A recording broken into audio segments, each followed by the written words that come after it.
geger mapuyengan Handerpati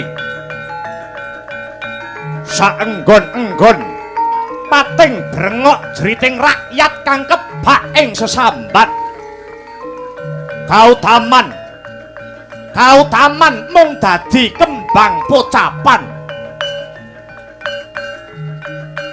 Orde Baru sing turu saiki ginugah kaya macan baung sing kesurung murka kawula. Beda pilihan cacat-cacatan, beda panemu udur kuwur, sumyur mawur dadi tawur. Ngumbar janji datanana bukti, ngumbar swara kang tanpa guna. Gendera manjer gawa punjer prakara budi candala.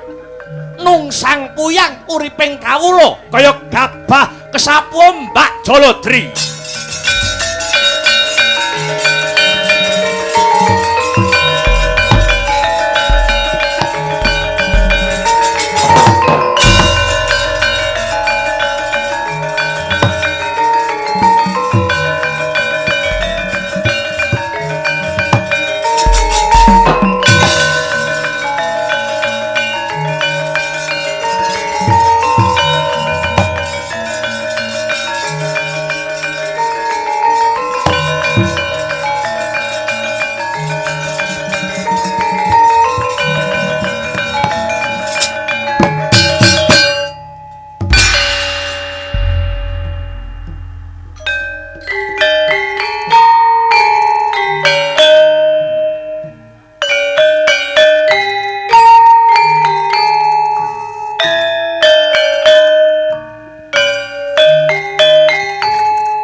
Begegek ugek sadulita hemel lae yen ora sisip sing dadi panduluku iki sajake Ratu Dwarawati Prabu Sri Bathara Kresna sing gedhe pangapurane ya Sang Prabu. Kepeksa Semar ora bisa basa karo panjenengamu Sang Prabu Kresna amarga ing ripalungguhan iki mapan ana omah utawa sudunge Semar Karang Kadempel ya Klampe Sireng. Osik kok sajak kucem sing dadi guayamu? Ana perkara apa Prabu Kresna? Oh, Kakang Semar ya. Mung Kakang Semar kang bisa ndak sambati. Kakang Semar kang minangka dadi pamonging wong tanah Jawa. Lan aku Prabu Kresna kang anyalirani Bathara Wisnu dewaning kabagyan, dewaning katentreman. Pancene Kakang Ismaya lan Bathara Wisnu ndarbeni dharma utawa duweni kewajiban kang kudu dilakoni. Kyai Semar, rehne jagat saiki wis ora bisa tentrem.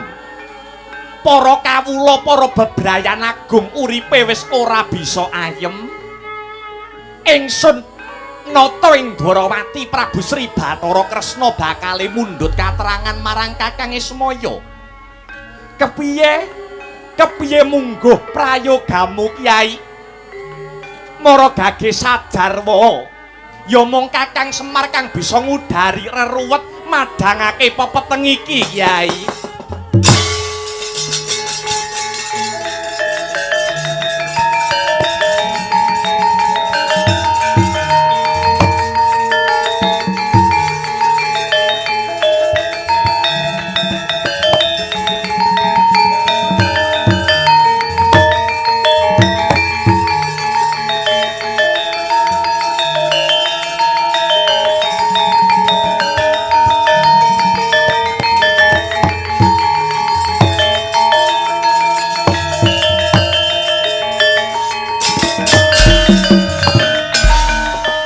mareka den prayitna semurire eka ambalik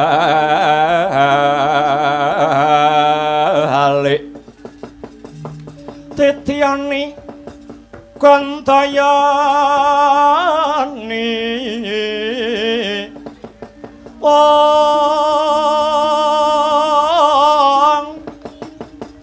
tresanya para nama sasi gilar semedi ning tengahing latar milang ana lintang Bima Sekti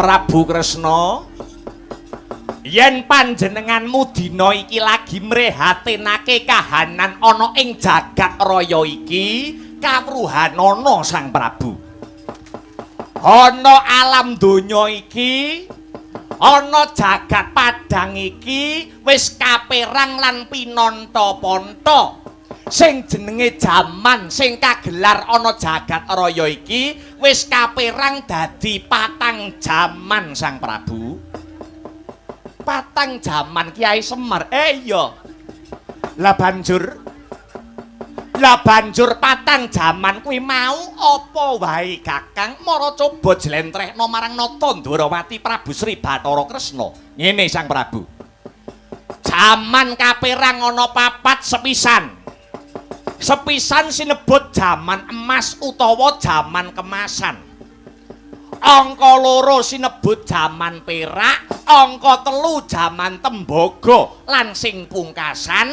sinebut jaman wesi Prabu Kresna mangkono iya lah banjur jaman emas utawa jaman kemasan kuwi mau werdine lan titikane kepiye Kiai titikane jaman emas kuwi kasusilan isih utuh tata krama ya isih jangkep kabeh manungsa isih ngestokake sabdaning Gusti Kang Maha Suci isih akeh ulama lan kiai sing sumanding marang kitab suci isih akeh kawula sing percaya karo negara akeh rakyat sing isih percaya karo pejabat mula ora aneh ora mokal jaman emas mau manungsa ora duweni rasa iri lan dengki marang sapa wae lan marang apa wae kuwi jaman emas utawa sinebut jaman kemasan anane kahanan lan swasana kuwi mung ayem tentrem lan bagya mulya Prabu Kresna mangkono iya lah banjur yen jaman perak kuwi maknane kepiye Kiai jaman perak kuwi menungsa wis wiwit ketukulan karo sing jenenge dosa manungsa wis wiwit wani goroh utawa ngapusi ing jaman perak mau tumindak Durjana durung pati cetha sebab adeking kabecikan isih sentosa nanging wis wiwit pincang karo sing jenenge adeke kautaman kuwi yen wis ngancik sing sinebut jaman perak Prabu Kresna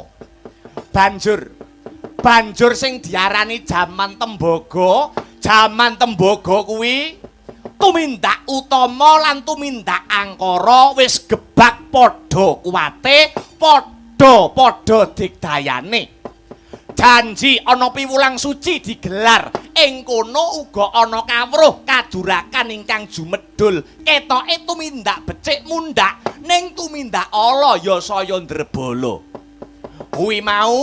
kuwi mau titikane lan watake jaman tembaga Prabu Kresna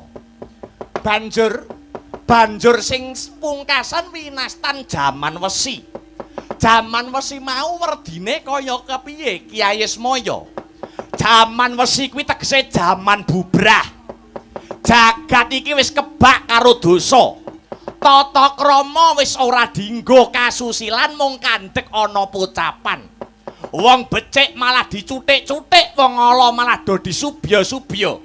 Ana langgar dienggo digar, ana masjid dianggit-anggit, ana papan ibadah dijejamah, ana gereja karo pura jare dienggo apa. Kuwi watake jaman wesi. Mula polahe manungsa ing jaman wesi iki kaya gabah den interi. Sing edan malah bisa dandan-dandan. Sing nyolong omahe magrong-magrong, sing nyopet kuwi malah umure malah awet. Kuwi jaman wesi Prabu Kresna. Mangkono ya. Kuwi jaman wesi utawa sinebut jaman kang wis bubrah. Tak kira jagat utawa alam donya utawa Madyapada iki bakale bisa mbalik ayem kang sarta tentrem lan adoh saka bilahi. Nanging kudu ngenteni luwih dhisik. Merga saiki wis akeh para sentanane negara sing wis lali karo kewajibane, akeh para satriya-satriyaning negara sing wis lali karo dharma kang sarta jejibahane. Contone ora usah adoh-adoh. Contone ora usah adoh-adoh. Kelebu momonganku dhewe. Kelebu momonganku, momongane Semar Badranaya pribadi. Ya kuwi Ndara Janaka ya Ndara Arjuna. Ndara Janaka sak rampunge rabi karo Dewi Dresanala, saiki malah krasan, saiki malah katrem ing rasa asmara ana ing kayangan swarga dahana. Sajake satriya Madukara kang kekasih Raden Arjuna ya Janaka sajake lali karo kewajiban kasatriyane.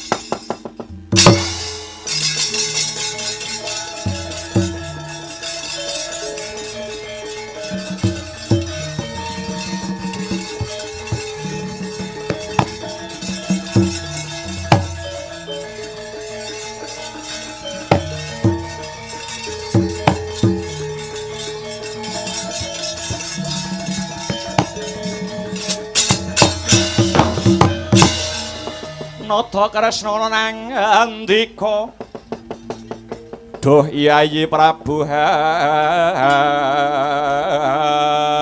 Hayuwa, sungkawing tias mulat solaing arinira.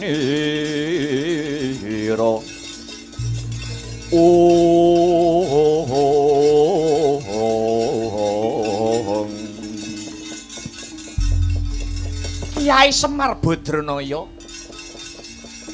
banjur aku kudu kepiye Kyai? Kamangka Prabu Kresna ratu ing negara Dwarawati kuwi sing anyalirani Dewa Wisnu utawa Bathara Wisnu, dewaning kabagyan, dewaning kamulyan, dewaning katentreman.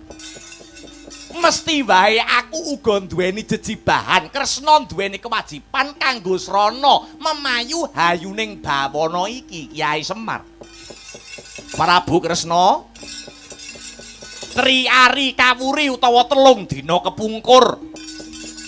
Aku nampa wangsit, Semar nampa wangsit saka dewa.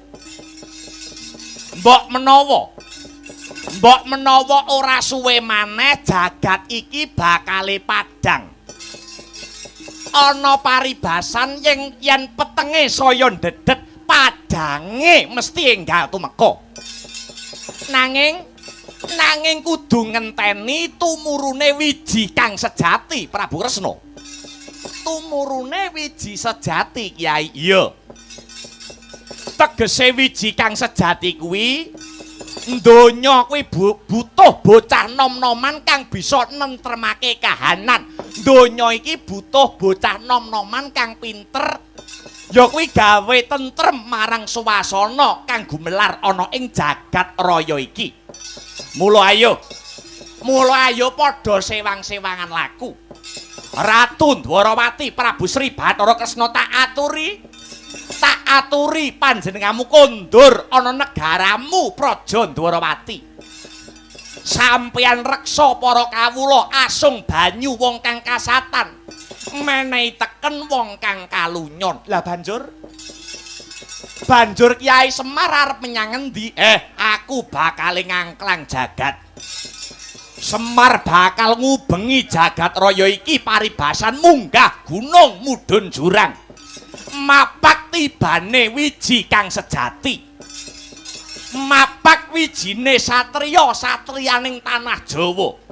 Kang besuke bisa nggawa katentremaning para kawula yang jagat raya iki Prabu Kresna.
Panyata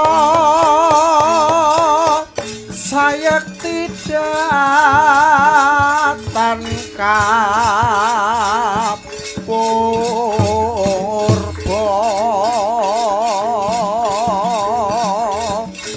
dening manungsa ya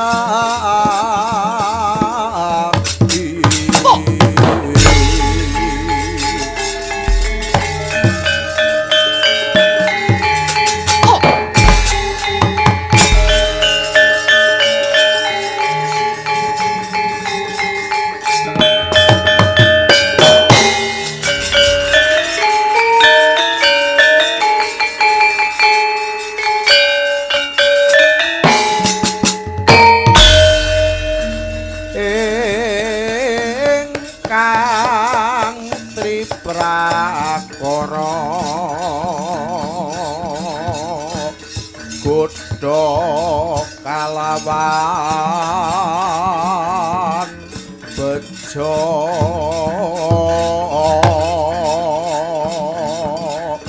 kang sarta kaning pati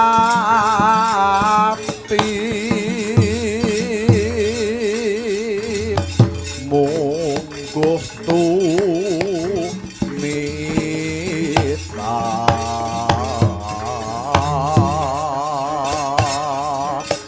muhung Yayi Dresanala Yayi Dresanala Yayi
gajah duh Mas Mirah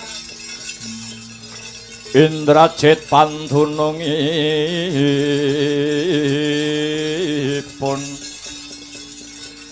Rek memes ngembang bakung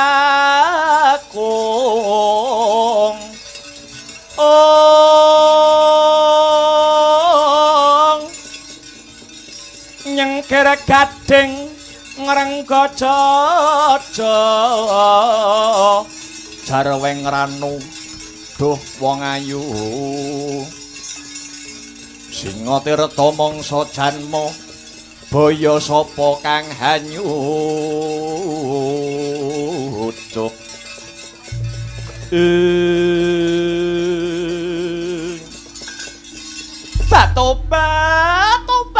tobat anakku bocah bagus anakku bocah sikit anakku bocah jentara Dewasrani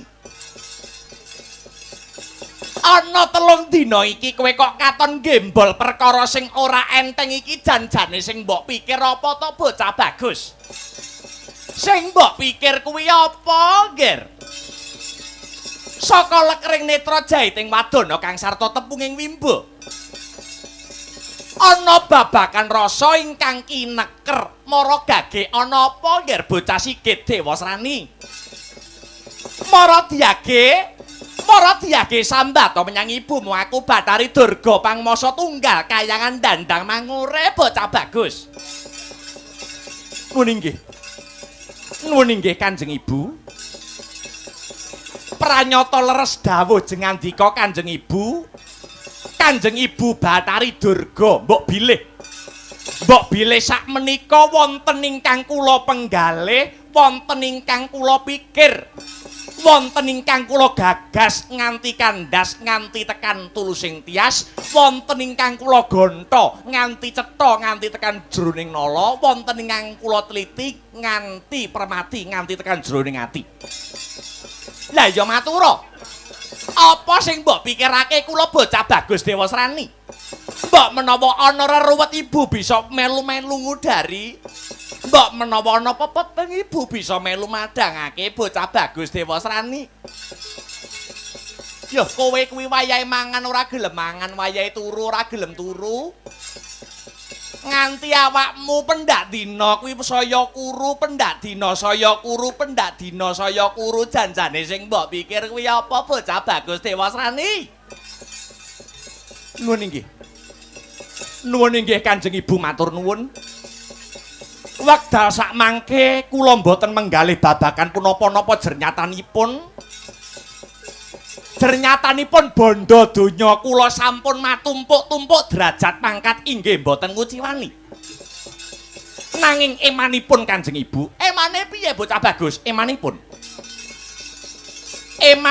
dereng jangkep ingkang dados gesangipun kula pun Dewasrani menawi kula mboten gadah wanita sisian ingkang saged ndampingi gesangipun kang putra kula pun Dewasrani Kanjeng Ibu tobat jagat Dewa Bathara ya jagat Mangestungkara kowe arep rabi wae kok dadak bingung sing mbok bingungi apa Dewasrani kowe kuwi ora kurang sing dadi samubarangmu dasare kowe iki ratu sugih ratu kondang bondo ya pirang-pirang wong wedok ero kowe kuwi ngintili tak omongi sing mbok bingungi apa sing mbok bingungi apa mara gage sajarwa marang ibumu aku Bathari Durga pangwasa tunggaling kayangan dandang mangure Dewasrani ayo matur karo ibumu pun ibu sing bakal saguh ndodhok korine nginang jambe kang sarta suruhe pun ibu kang bakal nglamarake wanita sing mbok karepake Dewasrani ibu bares kures bloko suta blak kutang terus terang ingkang kula gadang-gadang sajroning penggalih menika sanes wujudipun wanodya lumrah lah banjur nanging ngemongaken wujudipun widodari Kanjeng Ibu Dewasrani apa kowe lali Dewasrani bapakmu kuwi sapa bapakmu kuwi pangwasa tunggal kahyangan Suralaya pukulan Bathara Guru ya Sang Manikmaya nudinga wae Dewasrani nudinga wae tartamtu keturutan napa sing mbok kepinginake. Nun inggih. Nun inggih. Mboten asanes ingkang saged nyenggol intining jejantung kula pun Dewasrani. Nun inggih punika widodari saking kayangan swarga dahana atmajanipun Bathara Brahma nenggih ingkang asesilih Bathari Dresanala Kanjeng Ibu. Piye? Balenana Dewasrani.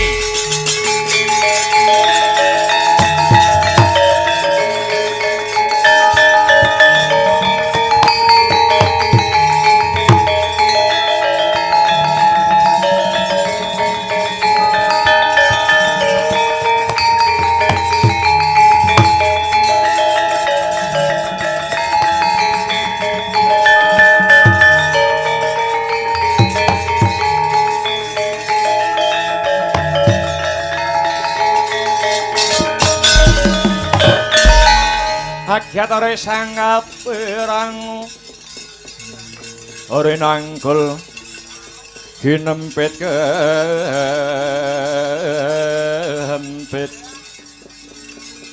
doh sanget naning bawana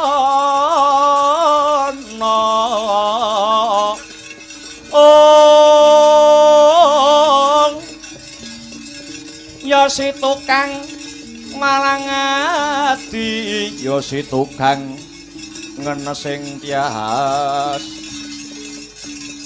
ya si tukang kudu gering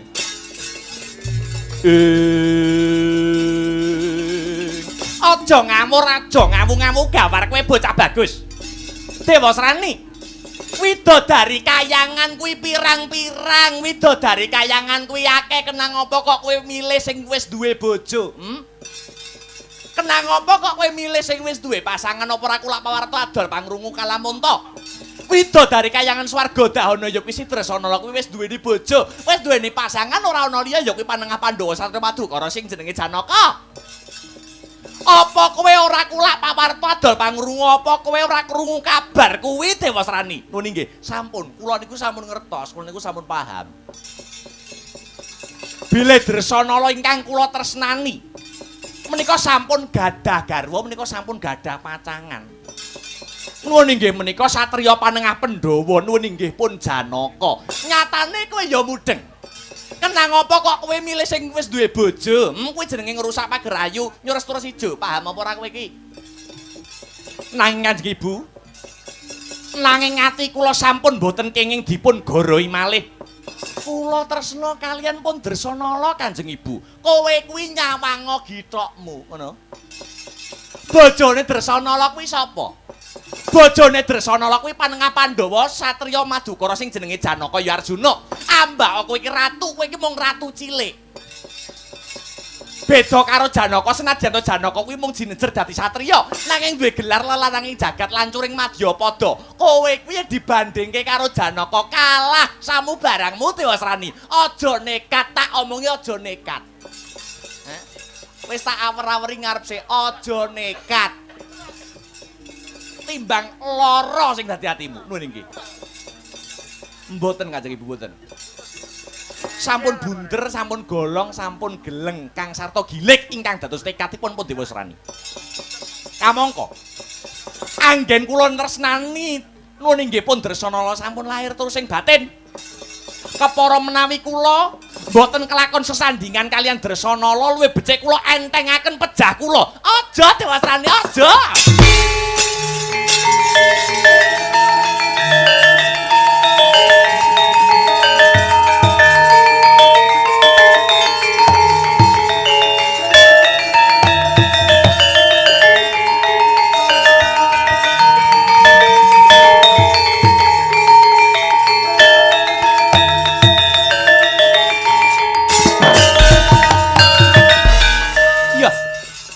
Iya Dewasrani ya. Ana tetembungan anak polah wong tuwa uga melu kepradak. Yen ngono, pun ibu kang bakal budidaya kang sarta ngreka daya sowan marang bapakmu Bathara Guru ya Sang Manikmaya. Pun ibu kang bakal motah supaya kowe bisa jejodohan karo si Dresanala. Nuwun inggih ngaturaken panuwun do Kanjeng Ibu, ngaturaken panuwun. Aku bakal sowan bapakmu Bathara Guru. Pun ibu sing bakal sambat supaya kowe Dewasrani bisa dedaupan karo si Dresanala. Mengko yen si Janaka lan Dresanala wis pepisahan, sira Dewasrani bakal tak sasmitani. Tumuli Dresanala boyongan marang negaramu Tunggul Malaya Dewasrani. Ngestoaken dawuh Kanjeng Ibu. Sepisan malih Kang Putra ngaturaken agenging panuwun. Ewa semanten katresnan paduka Kanjeng Ibu dhateng Kang Putra kula pun Dewasrani. Dewasrani ya, bocah tumenggung. Kula wonten dawuh tinimbalan Sang Tandya Bathari amiji dhateng kula. Kirapna saking para wadyabala mbok menawa iki mengko ana moganing lelakon, ana bobol boroting perkara. Kang Sarta ana ora trimane Janaka Kang Sarta Dresanala anggone bakal pepisahan kowe sak wadyabalamu sing kudu jumangkah Kang Sarta kumrembyah. Lho niki ngestoaken dawuh Sang Tandya Bathari amit madal pasilan ngestu padha dawuh sabda pangandika paduka Sang Tandya Bathari Durga. Ya aja nguci wani ya bocah tenggung. Kumrekang bala lumares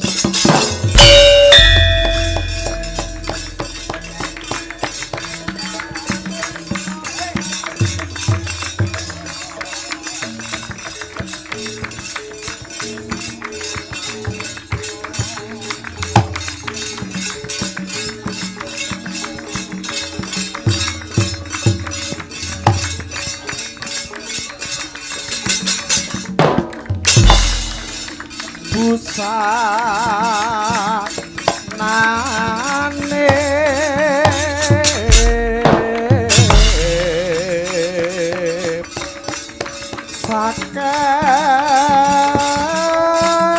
sakehing pramadya abrabusana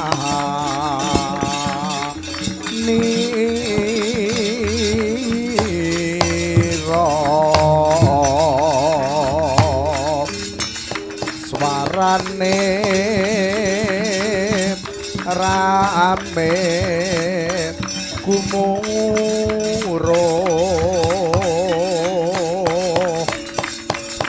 pindo ombake samudra.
Tatan ngawruhi kang tekane tanpa sangkan Sawejawan panjenengani Saraswati sayekti ngendayani pekaresana budaya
leng-leng ora miyaning kang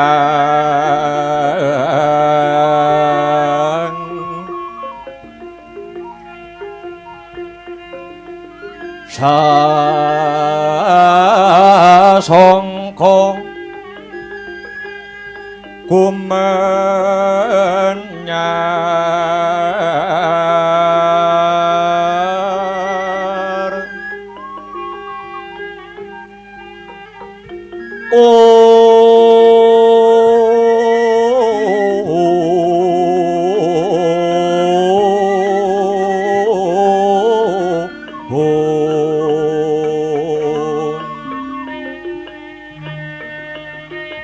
mangrengga uruming puri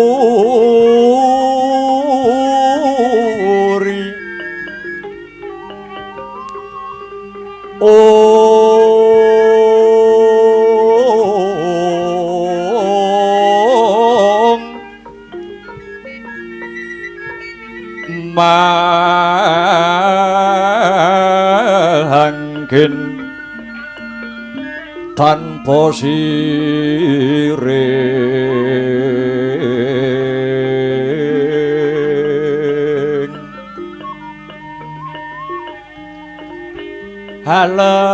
halap nikang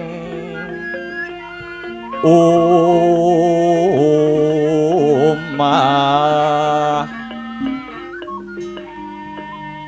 mas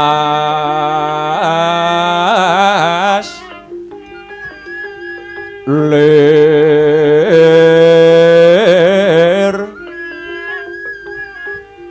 nguruping langit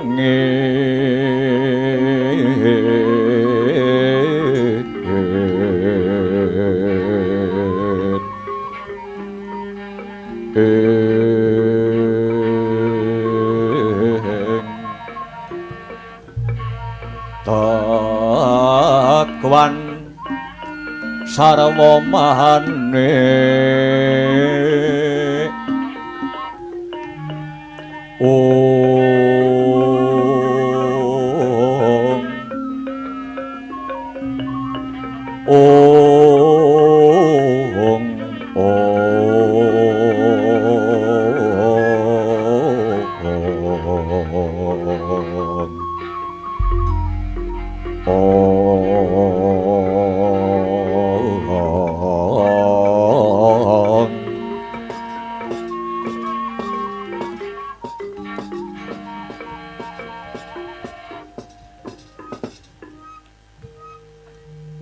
Hong ilahing nama sidam sekaring bawana langgeng ulun waspadakake iki kaya praptaning Bathari Durga ya sang pramoni ingkang sowan pramoni winantu karaharjan sowan kita ana ngarsa ulun Durga nuwun inggih Bu Kulun lulus Karaharja sowan kula kalih saking pangrencana mangsul sungkem kula mugi konjo ing sandhap padha paduka iwang adi Bu Kulun. Iya pramoni. Sun tampa gawe lega tias ulun. Durga. Sakwuse satata anggon kita lenggah. Sakwuse satata anggone Durga ya pramoni ngadhep. Daya-daya ulun mundhut pirsa, daya-daya ulun mundhut katerangan. Ana wigati apa dene jeneng kita Durga sowan marak ana ing kayangan Junggring Saloka kene pramoni. Nun inggih. Waleh-waleh menapa Bu Kulun? Ingkang kula pikir sajroning datos sowan kula ing ngarsa paduka ingkang wigatos atur wuninga bilih sakmangke sowan kula tinangisan dening ingkang putra pun Dewasrani piyambakipun kang putra pun Dewasrani motah nyuwun palakrama Bu Kulun. Dewasrani nyuwun palakrama lakar kados makaten do Bu Kulun. Durga banjur putri ngendi sing dikarepake dening Dewasrani kang kapatah biji dadi garwane Dewasrani kang siyang pantaraning dalu tansah gumana musik ana ing penggalihe putraku si Dewasrani mara coba sajarwa Durga.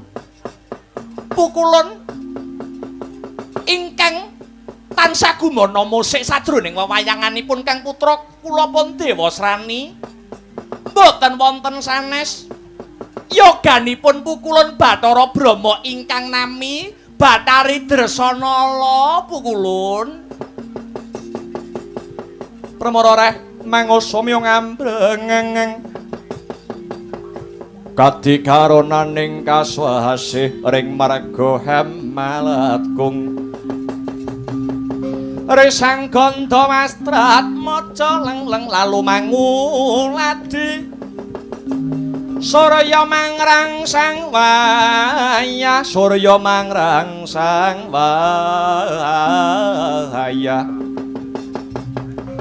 Umyos amara wayahanto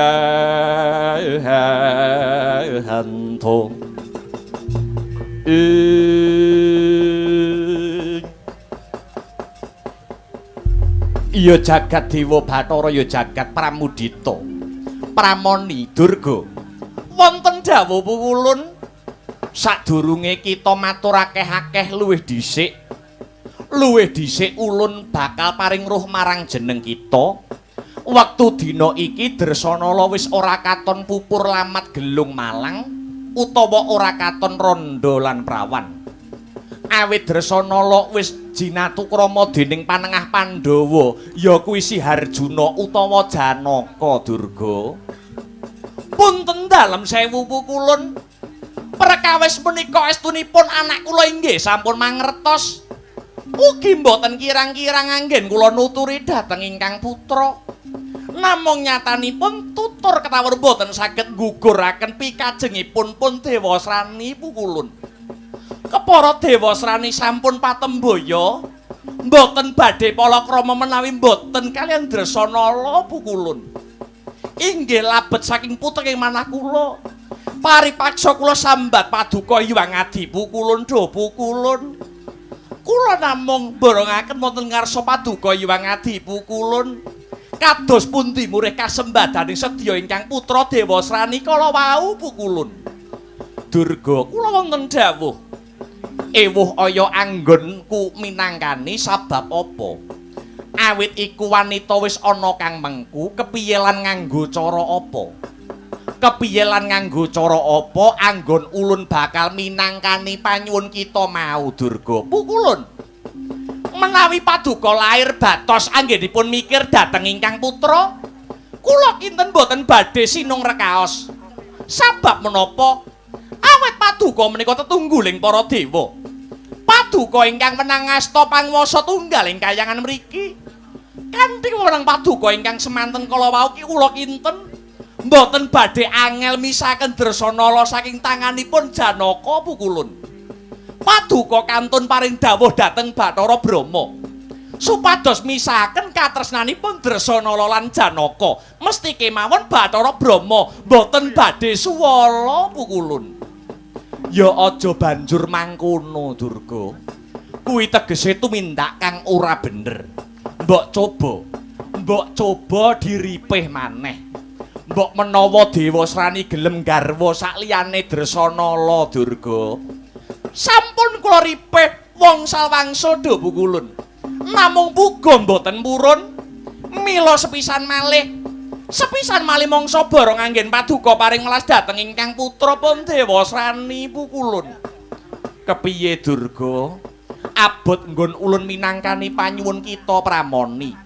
Dados paduka estu-estu boten saged minangkani panyuwun kula, aja kurang pangapura ewuh aya abot anggone nuruti panyuwunan kita he Durga. Tobat.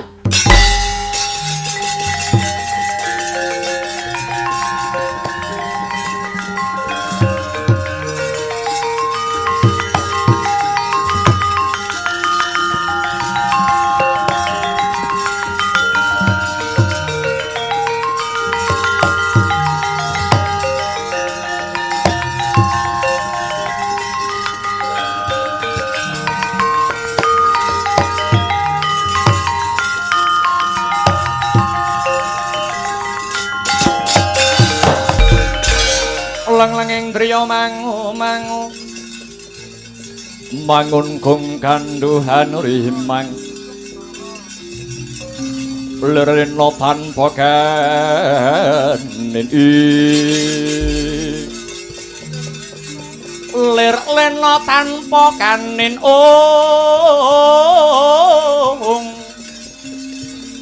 yen tantulusa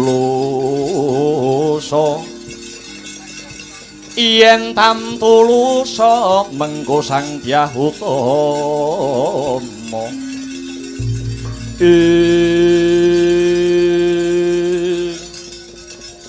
anakku ngger Dewa Srani wis dadi nasibmu wiwit lair nganti gedhe kowe ora tinunggon karo wong tuamu lanang.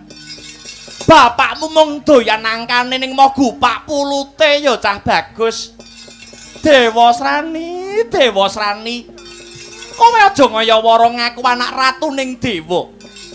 Mundhak tiwas kisinan dhewe kowe Dewa Srani. Wiwit kowe lair nganti saiki dadi ratu, kowe durung nate ngrusui bapakmu. Lagi saiki duweni penjaluk lah kok dianggep abot. Tinimbang dadi wirang, alung tak pateni dhewe kowe Dewa Srani.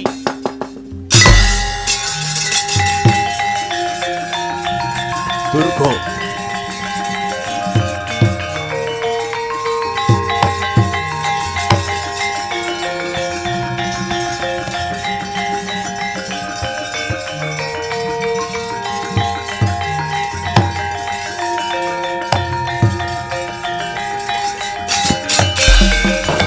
Ansamar pamoring suksma sinuksmaya winahya ing hasepi sinimpen telenging kalbu pambukaning warana ing mengko dhisik Durga sabar luwih dhisik nyebar godhong kara sabar sawetara. Durga pramoni. Kula mara gage leremna dhisik sing dadi rasamu. Aja daya-daya banjur tega marang nasibe anak ya, Nduk. Ora tega ki gek ngarep apa? Pancen wis ora diakoni kok arep ora ditegake arep gek nggo apa? Sing ora ngakoni Dewa Srani ki ya gek sapa? Lah nyatane ditangisi anak ora gelem nuruti. Yo ngerti yen kaya ngene aku wegah biyen yo dijak mubeng alor ngidul. Nyatane kaya ngene iki bareng duwe anak ora gelem minangkani apa sing dadi sambate anak bareng wis anak-anak. Wis ora gelem nuruti apa sing dadi karepe anak yo bapak model apa ngono kuwi. Ngerti kaya ngono yo ya ampun. Aku dihubungke ngalor ngidul ngetan ngulon. Ya ora sudi, aku ora sudi. Wis Durga wis. Aja tekan ngendi-ngendi. Ulun wis nglenggono babakan iku kabeh. Mara lungguh kang luwih prayoga. Ulun bakal sing nyoba budidaya minangkani panyuwunmu Durga.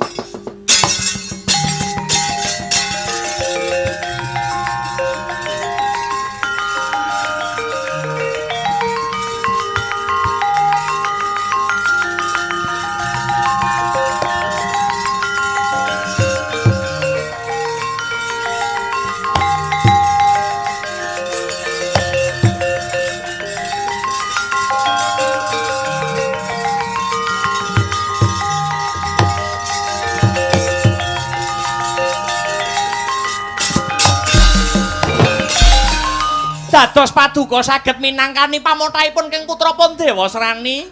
Iya, senadyan abot kaya ngapa nanging bakal tak takoni.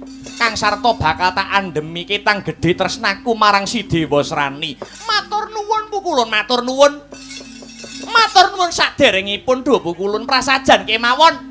Menawi ngantos wurung menawi ngantos batal anggenipun paduka nuruti kekarepanipun Pandhawa Srani mesti kelampahan wadi paduka kula ler wonten pundi-pundi. Aja Durga aja. Tak pinangkani bakal tak turuti apa sing dadi pamothaing anak. Matur nuwun pukulun. Kulup Indra. Kula wonten dawuh dhumateng Kanjeng Rama, Mara Timbalana sowaning Bathara Brahma kadawan marak ana ing ngarsa ulun saiki uga. Lho niki ngestakaken dawuh amit madhal pasilan pukulun. Dewa-dewa Sundata marang sureng prang mundane arum-arum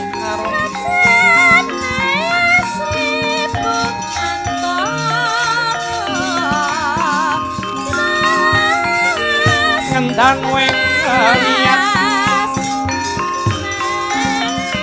naraca ngepalani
Dewa-dewa Sundata marang sureng prang mudane arum-arum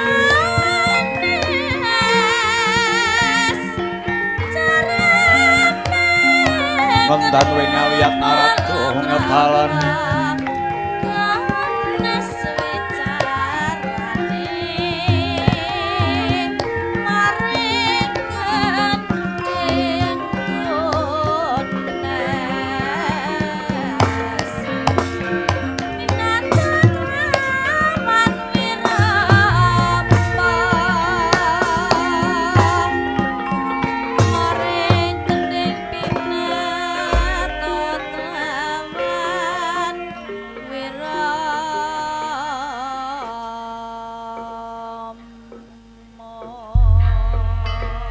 Banjarah kang puspita harum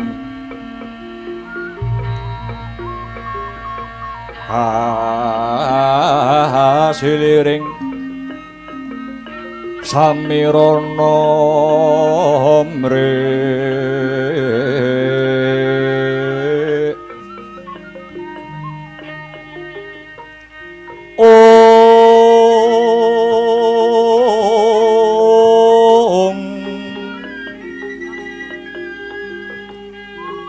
sekar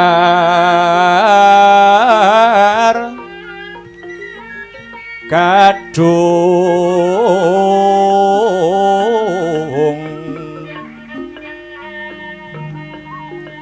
go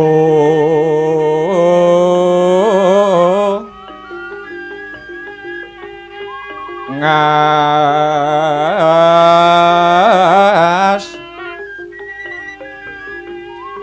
gandanyo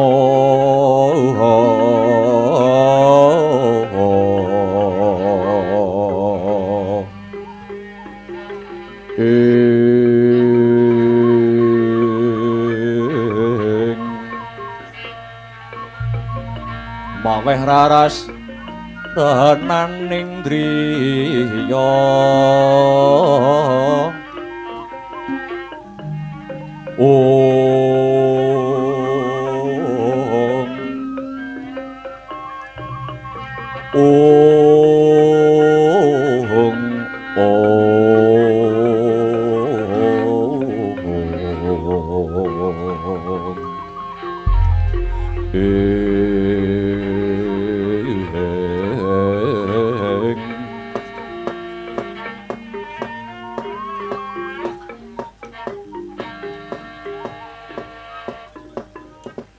saderengipun wanter timbalanipun paduka Hyang Adi Pukulun timbalanipun paduka Rama Pukulun nuninggih pun Bathara Guru kula kang Brahma Arsa nyadong rumentah sabda jengandika Pukulun Manikmaya Brahma kula wonten dawuh kaget sun timbali nuninggih paribasan wonten bebasan kadidene sinamber gelap lepat nampi timbalanipun Hyang Adi Pukulun Sang Manikmaya.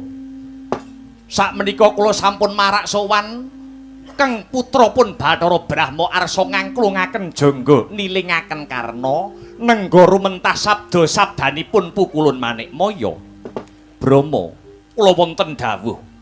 Ulun akrep takon marang jeneng kita Bathara Brahma. Nyuwun pirsa babakan punapa Hyang Adi Pukulun? Pangwasa tunggal kayangan kuwi sapa Brahma? Pangwasa tunggal ingkang mapan wonten kayangan menika mboten wonten sanes muhung jengandika Hyang Adi Pukulun Bathara Guru. Sing wenang nemtokke abang ijone lelakon nuninggih namung paduka Hyang Adi Pukulun Bathara Guru. Yen aku kandha ngalor, dewa sanesipun inggih badhe ngaler. Yen aku kandha ngidul, dewa sanesipun tartamtu inggih badhe nderek ngidul do Pukulun. Bagus. Yen pancen kaya mangkono, aku bakal perintah Maradhyagi. Maradhyagi baliya ana kayangan kita swarga dahana. Dina iki uga pegatno katresnane anakmu Dresanala klawan si Janaka Brahma. Pukulun. Pukulun.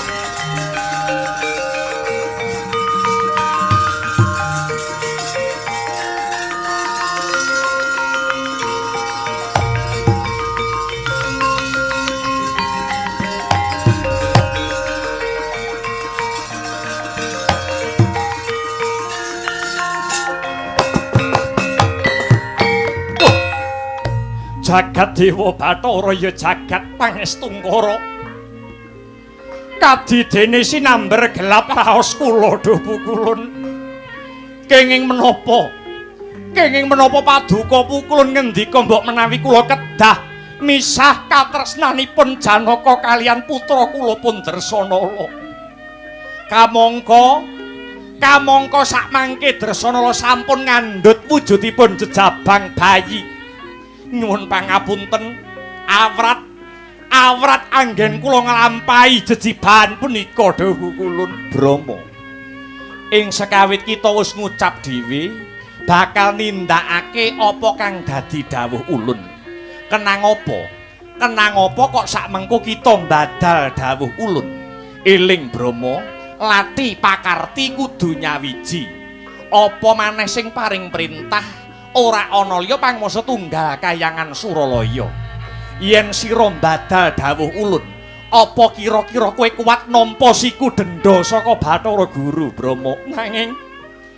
Nanging kepripun nasibipun Jabang Bayi sajroning kandhutanipun Dresanala Pukulun ingkang boten weruh intang kimpuling lelakon menawi benjang agengipun nangletaken tiyang sepahipun. Aja kuwatir yen Janaka wis ngalih saka Kahyangan Swarga Dahana, anakmu Dresanala bakal ulun dhawuhake marang putra ulun ya kuwi si Dewasrani Brama. Nanging dawuh ulun ora sah nganggo nanging. Budhalo dina iki Brama. Yen jeneng kita Brama ora budal dina iki, kelakon jeneng kita Brama nampa siku denda saka Bathara Guru. Petuk mati aki.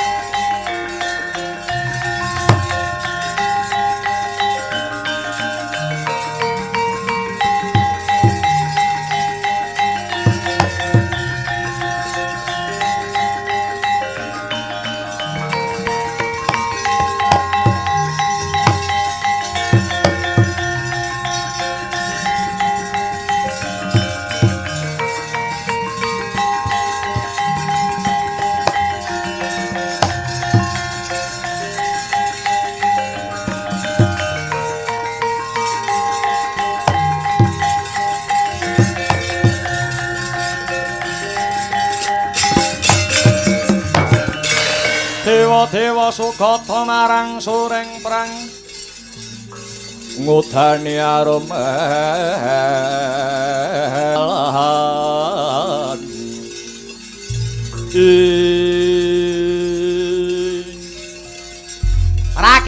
pragencang pak pong buk bolong tinegor wong slere gence buntute aclekater.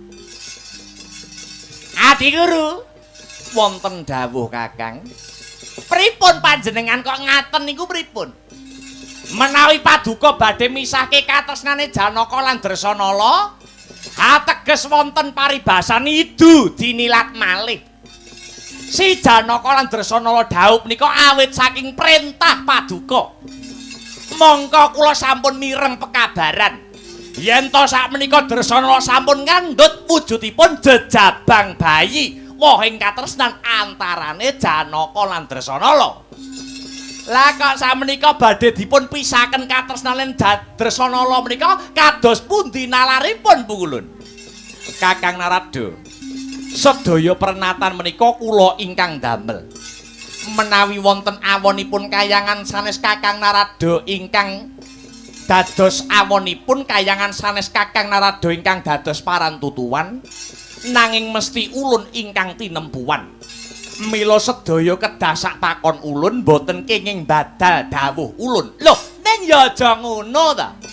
Kula ngertos pangwasa tunggal wonten asta paduka ning Adi Guru kudu eling.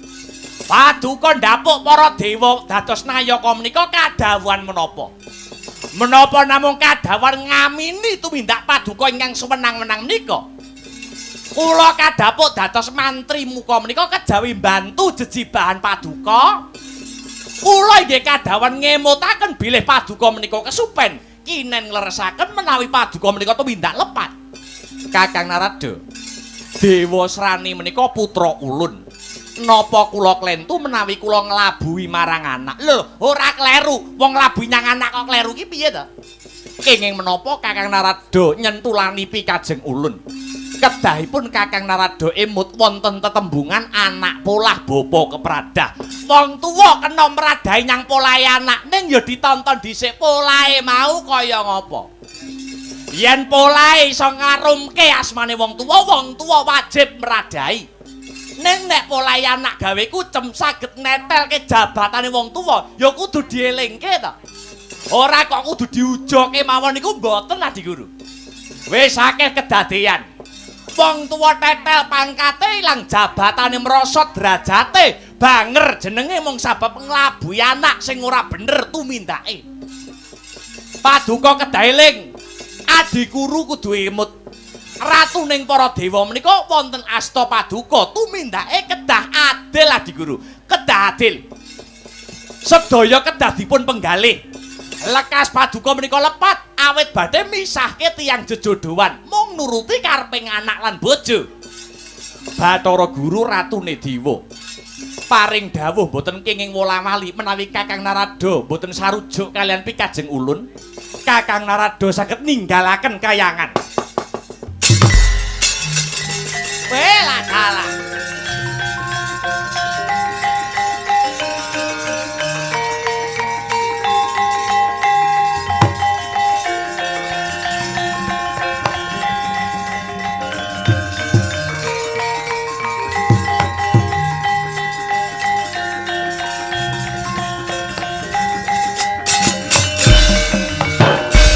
Aja montap lirikina taduka yayasinipi. Jojo bang mawinga-winga wengis kumejot padhoning lati.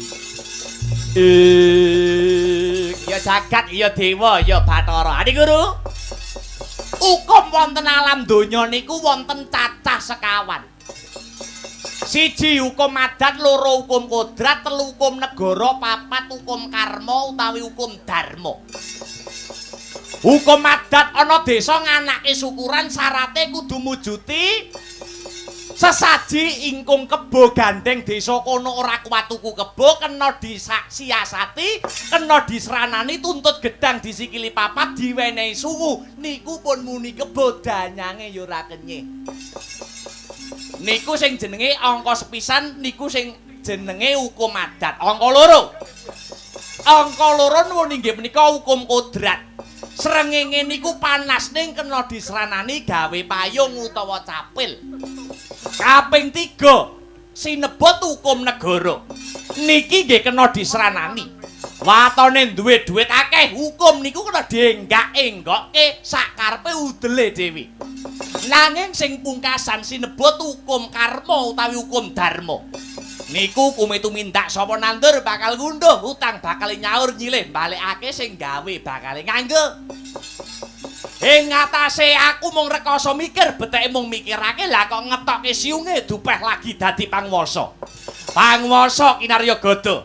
Narada mboten gumun, Narada pun mboten gumun. Pedah apa aku ning kene? Kayangan hawane panas nunggak waru, Narada ora melu-melu.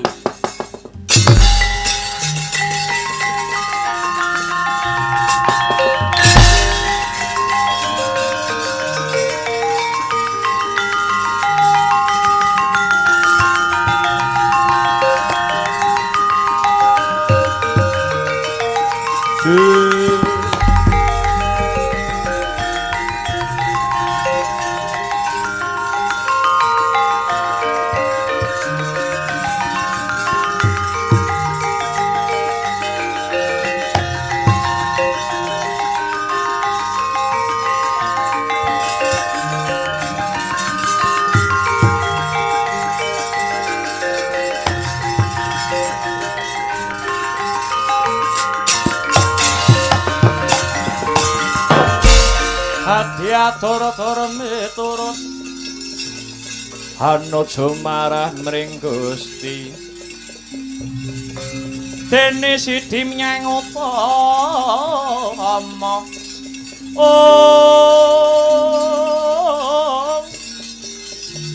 anindak ing praja adil bejo dadi bandara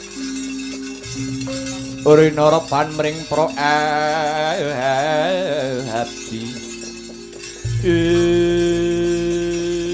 ya matur nuwun pukulun paduka sampun nuruti paduka Hyang Adi pukulun sampun nyembadan ingkang dados pamontaipun Kang Putra pun dewa srani matur nuwun pukulun. Iya Durga kabeh iki saka gedene tresnaku marang anak, kabeh iki saka gedene tresnaku marang jeneng kita garwa ulun pramoni. Nuwun inggih. Lah banjur sakmenika kula badhe ndombani ingkang dados lampahipun Bathara Narada. Kang sarta kula badhe ndombani tindakipun pun Bathara Brahma pukulun. Bathara Brahma lakune mbok tututi, lakar kasinggihan. Lho, lah kok mangkono? Menawi mangke Bathara Brahma saged misake katresnane Janaka lan Dresanala, tegesipun Bathara Brahma pancen bener ngestu padha dawuh sabda pangandika paduka. Nanging menawi Bathara Brahma mboten saged nindakaken jejiban menika, tegesipun Bathara Brahma mbadal ingkang dados dawuh jengandika Hyang Adi Pukulun. Mangkono Durga. Nun inggih. Nanging pun ulun titip dawuh ya kuwi kalamun to ana bobol boroting perkara. Kalamun ana sing ora narimakake Janaka kang sarta Sidresanala pepisahan, jeneng kita Durga kudu melu tanggung jawab amarga kewajiban panjenengan ulun wis rampung ya kuwi merintah Brahma supaya megat katresnane Dresanala kang sarta Janaka. Nun inggih. Kewajiban paduka Hyang Adi Pukulun sampun rampung. Babakan Bathara Brahma pancen bener-bener wani megate katresnane anake apa to yen ora? Punika tanggung jawab kula. Kula badhe nyuwun pamit kaliyan amit madal pasilan kula dombani lampahipun Bathara Brahma Pukulun. Duga-duga ginawa, ati-ati aja nganti keri Durga. Gandannya sekar keadung.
Janaka Dresanala.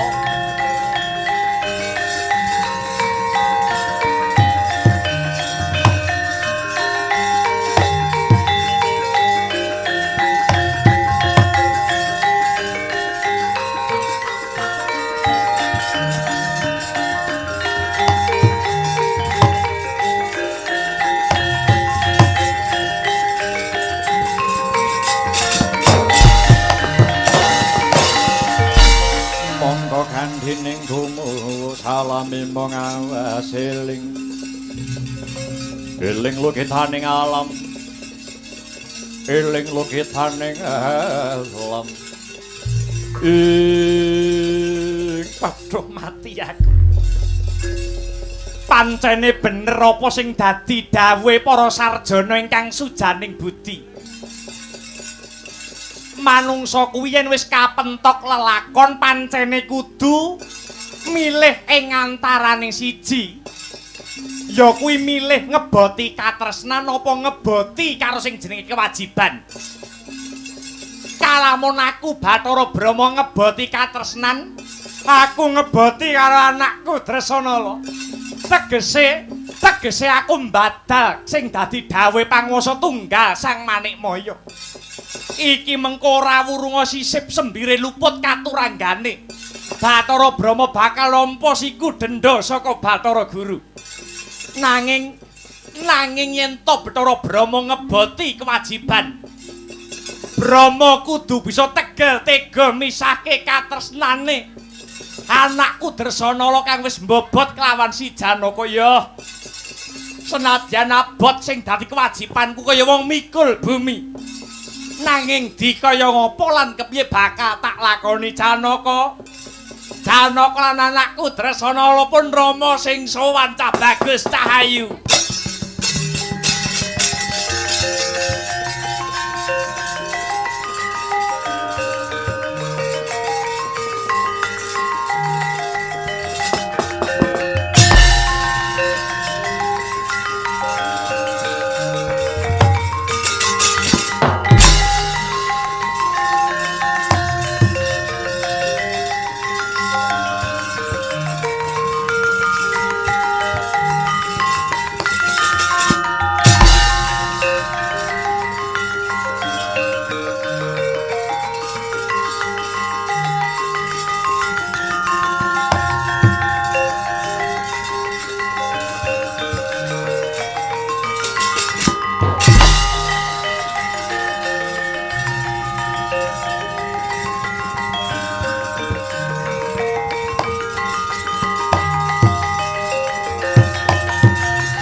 Seno karata mrih taratantu tantuning utama tetep dadi pangobaning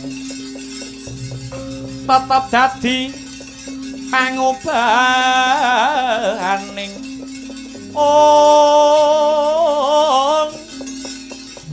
wadya tentreming ati tantu kena tinulatu dia selere wulan dadari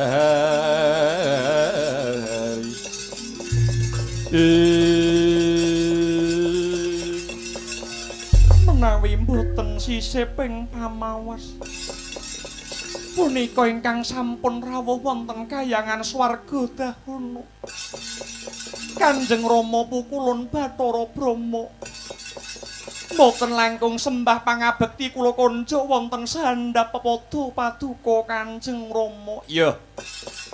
Anak andungan Indita bisa mikul dhuwur mendem jero asmane wong tuwa Dresanala wis ndak tampa. Ora liwat paring pangestunipun Rama tampani ya Nduk Cahayu. Paring pangestu paduka sampun kula tampi dados jimat paripik. Kanjeng Rama mara sepah Kanjeng Rama pukulun Bathara Brama ingkang kepareng rawuh wonten kahyangan swarga dahana. Sembah pangabekti kula kunjuk wonten sahandhap pepodo paduka Hyang Adi Pukulun. Ya Janaka Arjuna panengah Pandhawa. Wis ndak tampa ora liwat pangestuku tampani ya Cah Bagus. Paring pangestu paduka kula tampi asta kalih kula pundhing mestaka andayanana kasantosan. Janaka Arjuna kula wonten dawuh. Aku dina iki bakal takon marang jeneng kita Arjuna, aja mbok tambahi, aja mbok kurangi. Nuwun inggih, tanglet babakan menapa? Janaka wonten dawuh. Anggonmu sesambungan asmara karo anakku si Dresanala apa pancen bener-bener tresna lahir batin karo anakku Dresanala? Mara coba wangsulana Arjuna. Tubuh kulun binengka aja-aja jinubuka jantung kula. Mboten wonten tulisanipun wanita sanes kejawi kang putra paduka pun Dresanala. Kowe tresna karo anakku, tresna lair tumusing batin. Bagus. Banjur anggonmu mbangun bali wisma karo anakku Dresanala, wis pinaringan kanugrahan wujude putra. Anakku Dresanala wis mbobot wis pira suwene Janaka? Menawi mboten klentus sampun Sabta Candra. Sabta Candra lakar kados mekaten. Sabta Candra tegese 7 wulan lakar kasinggihan. Saiki aku bakal takon maneh marang jeneng kita Arjuna. Bathara Brama mapan ana kayangan swarga dahana, Arjuna mapan ana kayangan swarga dahana kene. Panjenengan ulun iki mbok anggep apamu Janaka? Paduka Hyang Adipu kulun boten namung kula anggep kadidene mara sepah kula nanging paduka pukulun Bathara Brahma sampun kula anggep kadidene Sudarma kula piyambak. Aku wis mbok anggep Sudarmamu, aku wis mbok anggep kaya-kaya wong tuamu dhewe. Nuwun inggih lakar kados mekaten. Kewajibane anak karo wong tuwa apa Janaka? Ngestu padha utawi mbangun miturut menapa ingkang dados perintahipun tiyang sepah. Yen aku kandha ngalor, Janaka inggih badhe ngalir. Yen Bathara Brahma kandha ngidul, Janaka inggih badhe ngidul. Bagus. Yen aku perintah marang Janaka supaya jebur mapan ing samudra kidul apa pancen bener-bener kita lakoni. Sampun kok paduka perintah Janaka kine nyemplung wonten segara kidul. Senadyan to Arjuna kaparintah mlebet wonten segara geni senadyan awrat badhe kula lampahi. Bagus. Kandhane satriya pindha sabda Pandhita Ratu. Pindha Wikresna ingkang tumetes ing delancang seta sayekti ora kena den ilangi yen kandha iya ya iya yen kandha ora ya ora. Lati pakarti kudu nyawiji kuwi sipating satriya. Tak kira kowe ngerti tetembungan kang kaya mangkono Arjuna. Nuwun inggih. Yen pancen kowe Arjuna, aku wis mbok anggep kaya wong tuamu dhewe. Aku perintah apa wae jeneng kita pancen wani nglakoni. Ing ripalungguhan iki Bathara Brahma bakal perintah marang jeneng kita. Wiwit dina iki Janaka pegat katresnan karo anakku Dresanala. Lan kudu ngalih saka kayangan swarga dahana. Oh.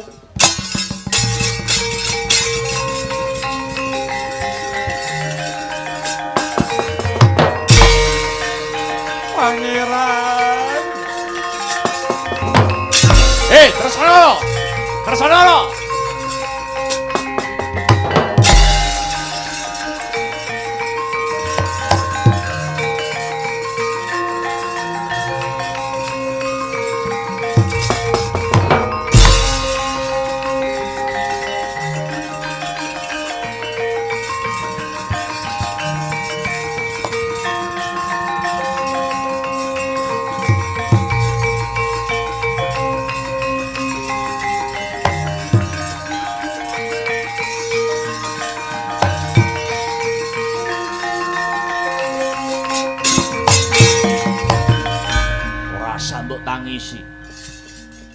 Ora sambut tangisi lungane Janaka.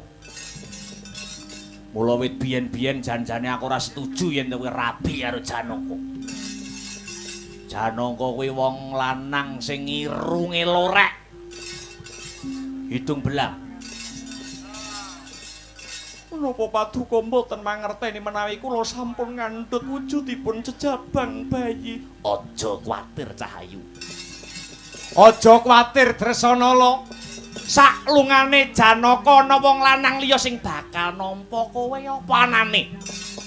Nadyan to kowe randha nanging bakal ana sing nampa kowe lair tumusing batin ana wong lanang kang ora kalah gagah, ora kalah bagus tinimbang Janaka dasare ya sugih bondo donya, sugih bandu Padyabala.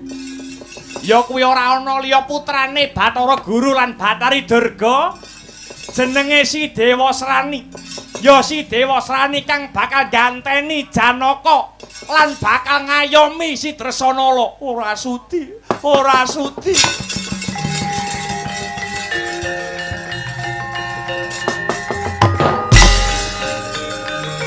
Oh. Nara, Nara.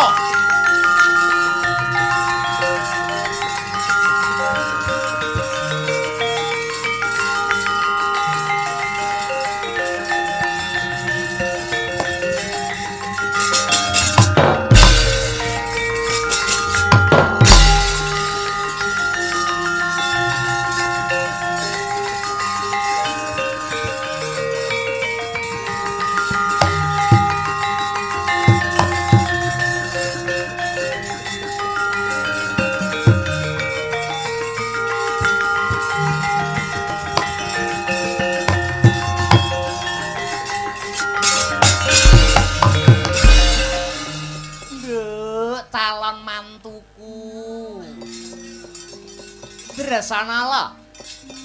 Tresna kuwi jalaran saka kulina ya, Nduk. Kowe nyawang anakku si Dewasrani nek detik saiki omong tresna ora apa-apa. Angger kowe kulina omong-omongan karo Dewasrani, angger kowe kulina jagongan karo anakku Dewasrani, angger kowe kulina dikeloni karo Dewasrani. Mesti kowe suwe-suwe rak ya tresna dhewe. Anakku ya ora kalah karo Janaka sugih-sugih Dewasrani tinimbang Janaka dasar ya dadi ratu ana ing negara Tunggal Malaya. Kowe gelem apa ora Cahayu? Nyuwun pangapunten. Sampun dados patembaya kula. Mboten badhe ngladosi tiyang jaler sanes saklintunipun Kakang Mas Pangeran Arjuna. Kepara badhe kula entengaken pejah kula batobat. Yen kowe nampik marang panglamare Dewasrani anakku, tegese kowe ngremehke Betari Durga. Iya. Ayo, kowe gelem apa ora dirabi anakku? Si Dewasrani, kula mboten badhe purun. Gelem apa ora? Mboten purun. Kowe bosen urip parat.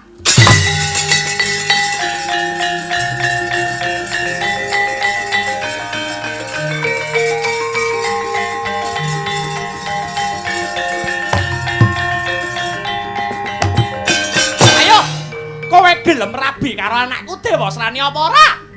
Mboten badhe.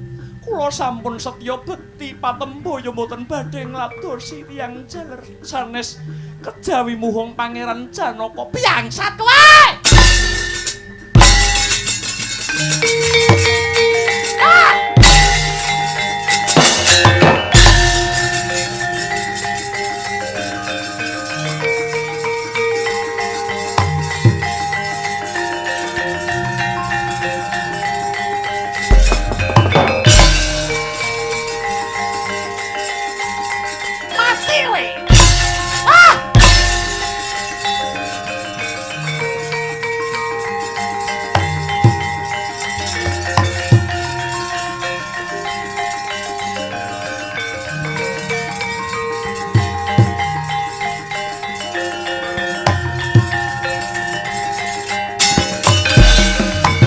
Ucap Den Pala Ganteng risang Dresanala ngagem wujudipun ranting ingkang sadepoh gedene. Awit nampik panglamaripun risang Batari Durga kinen Jinatu Rama kaliyan kang putra pun Dewasrani. Dasare bayi kang sajroning kandhutan wis yuswa Sapta Candra tegese 7 wulan. Barengi pambengoke sang Dresanala miyak langse Gumbala Giri. Miyak langse Gumbala Giri. Miyak tegese buka, langse tegese selambu. Gumbala tegese brengos, Giri tegese gunung. Bayi metu lewat gunung sing ana. Barengi dewa kang anawuraken sekar lair putra Dresanala mencorong kaya golek kencana glewo.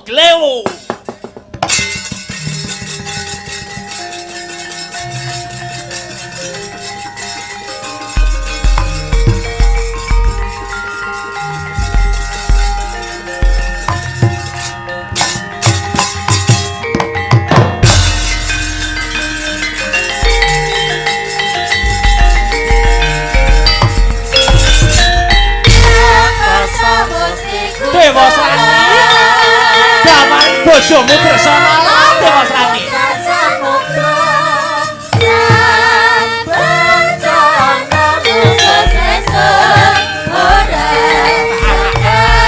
dadi bojomu kowe Dresanala.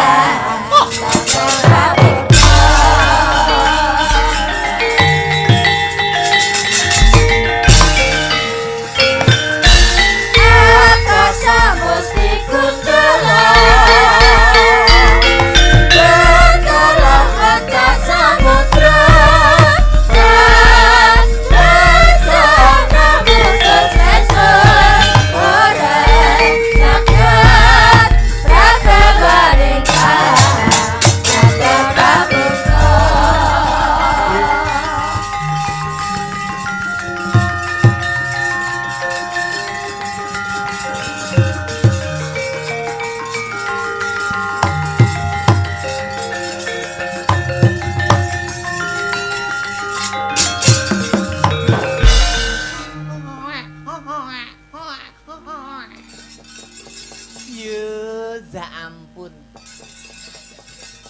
anake Janaka kang sarta anake Sidresanala mencorong cahayane kaya bapakne.